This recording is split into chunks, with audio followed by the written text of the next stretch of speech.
India, Russia ఈ రెండు దేశాల బంధం గురించి ప్రపంచమంతా ఎప్పుడూ ఆసక్తిగా గమనిస్తూనే ఉంటుంది. ఒక్క రకంగా ఇదొక చారిత్రాత్మక బంధం. కానీ ప్రస్తుతం ఈ రిలేషన్షిప్ చాలా క్లిష్టమైన, ఇంకా చెప్పాలంటే ఒక ఆసక్తికరమైన దశలో ఉంది. అసలు తెర వెనక ఏం జరుగుతోంది? ఈరోజు దాని గురించే మనం లోతుగా విశ్లేషిద్దాం. ఈ మధ్య జరిగిన సమావేశం ఫోటోలు చూశారనుకోండి, అబ్బో, ఎంత గ్రాండ్గా, ఎంత బలంగా ఉందో అనిపిస్తుంది. కానీ ఆ ఫోటోల వెనుకున్న అసలు కథ మాత్రం వేరే ఉంది. అంటే పైకి కనిపిస్తున్నదానికి, లోపల జరుగుతున్నదానికి అస్సలు పొంతనే కుదరడం లేదు. సరే, ఇక అసలు విషయంలేకొద్దాం. డిసెంబర్ 5న 23వ శిఖరాగ్ర సమావేశం జరిగింది కదా. ఆ సమావేశం ప్రపంచానికి ఒక బలమైన చిత్రాన్ని చూపించింది. ఆ చిత్రం గురించే ఇప్పుడు మనం మాట్లాడుకోబోతున్నాం. ఆ నాయకులు అంటే పుతిన్, మోదీల కరచాలనాలు, వాళ్ల నవ్వులు, ఇవన్నీ చూస్తే ప్రపంచంలో ఎన్ని గొడవలున్నా మా స్నేహం మాత్రం చెక్కు చెదరలేదు అని చెప్పకనే చెప్పినట్టు ఉంది. నిజంగా అది చూసిన వాళ్ళందరికీ ఆహా, వీరి స్నేహానికి తిరుగులేదనిపించింది. ఇక్కడే మనం ఆప్టిక్స్ అనే ఒక మాట గురించి తెలుసుకోవాలి. ఆప్టిక్స్ అంటే ఏంటంటే ప్రజలకు పైకి ఎలా కనిపిస్తుంది, వాళ్లలో ఎలాంటి అభిప్రాయం క్రియేట్ చేయాలి అనేది ముఖ్యం. ఆ లెక్కను చూస్తే ఈ పర్యటన 100% సక్సెస్. జనంలోకి వెళ్లాల్సిన మెసేజ్ చాలా బలంగా వెళ్ళిపోయింది. ఓకే, ఈ పైపై మెరుగులన్నీ కాసేపు పక్కన పెడదాం.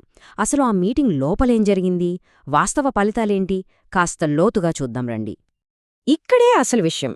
ఎంత ఆశ్చర్యంగా ఉందంటే అందరూ ఎన్నో అంచనాలు పెట్టుకున్నా ఒక్కటంటే ఒక్క భారీ వ్యాపార ఒప్పందం కానీ, లేదా ఏదైనా కీలకమైన స్ట్రాటజిక్ డీల్ కానీ జరగలేదు. చెప్పుకోవడానికి పెద్ద విజయాలు ఏమీ లేవనమాట.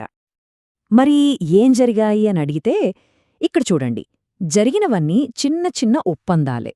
వీటిని లో హ్యాంగింగ్ ఫ్రూట్స్ అంటారు. అంటే చేతికి సులభంగా అందే పళ్ళు లాంటివే అన్నమాట. అసలైన కఠినమైన పెద్ద విషయాలను మాత్రం ప్రస్తుతానికి పక్కన పెట్టేశారు. ఇక్కడే అసలైన వైరుధ్యం మొదలవుతుంది.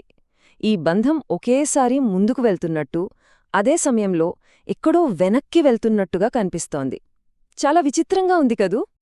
ఈ పరిస్థితిని అర్థం చేసుకోవాలంటే ఈ పదం చాలా ముఖ్యం. అదే పారాడాక్స్. అంటే ఏంటి? ఒకే విషయంలో రెండు పరస్పర విరుద్ధమైన అంశాలు కలిసి ఉండటం. మన ఇండియా రష్యా సంబంధం ఇప్పుడు సరిగ్గా ఇలాగే ఉంది. ఈ స్లైడ్ ఆ వైరుధ్యాన్ని చాలా క్లియర్గా చూపిస్తోంది. చూడండి, ఒకవైపు ఏమో ఆర్థికంగా బంధం బలపడుతోంది, ట్రేడ్ పెరుగుతోంది. కాని మరోవైపు చూస్తే వ్యూహాత్మకంగా, ముఖ్యంగా డిఫెన్స్ సెక్టర్లో మాత్రం ఎక్కడ వేసిన గొంగళి అక్కడే అన్నట్టుగా పరిస్థితి ఉంది.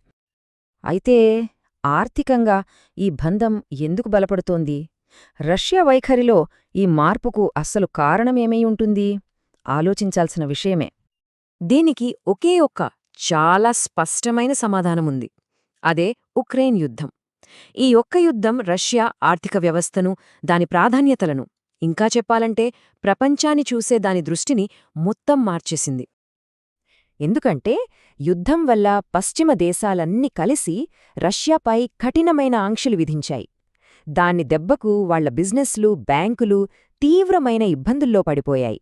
దీంతో వాళ్లు తప్పనిసరిగా కొత్త మార్గాలు వెతుక్కోవాల్సి వచ్చింది. సరిగ్గా ఇలాంటి ఆర్థిక తుఫానుల్లో రష్యాకు మన భారతదేశం ఒక సేఫ్ హార్బర్లాగా దొరికింది. అంటే ఒక సురక్షితమైన ఆశ్రయమన్నమాట. తమ డబ్బును, వ్యాపారాన్ని కాపాడుకోవడానికి ఇండియా వాళ్లకు ఒక కీలకమైన అడ్డాగా మారింది. ఇవి కేవలం మాటలు కాదు, చేతల్లో కూడా ఇది క్లియర్గా కనిపిస్తోంది.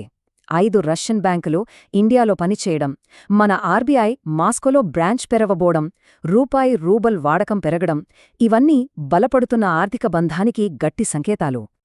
సరే, ఇప్పటిదాకా మనం నాణ్యానికి ఒకవైపు ఉన్న ఆర్థిక పురోగతిని చూశాం. ఇప్పుడు రెండో వైపు తిప్పి చూద్దాం. అదే రక్షణ రంగంలో నెలకొన్న స్తబ్దత, ఒక అంతు చిక్కని రహస్యం. మనందరి మైండ్లో మెదులుతున్న ప్రశ్న ఇదే. S-400 మిస్సైల్స్ గురించి, సుఖోయ్ యుద్ధ విమానాల గురించి, ఇలాంటి కీలకమైన ఒప్పందాలపై ఏ ప్రకటన ఎందుకు రాలేదు? అసలు వాటి పరిస్థితి ఏంటి? ఈ పరిస్థితిని వర్ణించడానికి సైన్స్ నుంచి ఒక అద్భుతమైన పోలిక వాడుతున్నారు. ఈ డిఫెన్స్ డీల్స్ ప్రస్తుతం ఒక మూసి ఉన్న పెట్టెలో ఉన్న పిల్లిలాంటివి.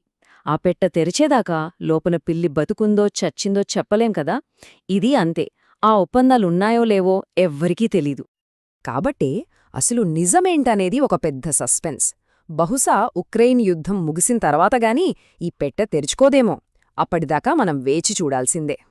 ఇక ఇప్పుడు భవిష్యత్తు వైపు చూద్దాం. ఈ సంబంధం ముందు ముందు ఎలాంటి సవాళ్లని ఎదుర్కోబోతోంది? దీని ఫ్యూచర్ ఎలా ఉండబోతోంది? ఈ బంధంలో ఒక పెద్ద సమస్య ఉంది. అదే ఈ ట్రేడ్ ఇంబ్యాలెన్స్. అంటే మనం రష్యా నుంచి ముఖ్యంగా ఆయిల్ భారీగా కొంటున్నాం, కాని వాళ్లకి మనం అమ్మేది మాత్రం చాలా తక్కువ. దీనివల్ల ఏమవుతోందంటే రష్యా బ్యాంకుల్లో మన రూపాయలు గుట్టలుగా పేరుకుపోతున్నాయి. ఒక్క మాటలో చెప్పాలంటే ప్రస్తుత పరిస్థితి ఇది. పాత స్నేహం అనే పునాది మీద ఈ బంధం నిలబడి ఉంది. కాని కొత్త ఉత్సాహం లేదు, కొత్త ఐడియాలు లేవు. ప్రతిదీ ఉక్రెయిన్ యుద్ధం, అమెరికా పాలసీలు లాంటి బయటి విషయాల మీద ఆధారపడి ఉంది. ఒక రకంగా వెయిట్ అండ్ వాచ్ మూడ్లో నడుస్తోందన్నమాట. మనం గుర్తుంచుకోవాల్సిన అతి కీలకమైన విషయం ఇదే. ఒకప్పుడు ఇది ఒక భావోద్వేగ, చారిత్రాత్మక బంధం. కాని ఇప్పుడు అది పూర్తిగా అవసరం మీద ఆధారపడిన ఒక వ్యాపార ఒప్పందంగా మారిపోయింది. ఇప్పుడు రష్యా దృష్టిలో ఇండియా ఒక స్నేహితుడి కన్నా ఎక్కువ, ఒక ముఖ్యమైన కస్టమర్. చివరిగా ఈ ఒక్క ప్రశ్నతో ముగిద్దాం. ఈ రెండు దేశాల మధ్య ఇప్పుడున్నది నిజమైన స్నేహమా, లేక కేవలం ఒకరికొకరు అవసరమా? భవిష్యత్తులో ఈ బంధం ఏ మలుపు తీసుకుంటుందో కాలమే నిర్ణయించాలి.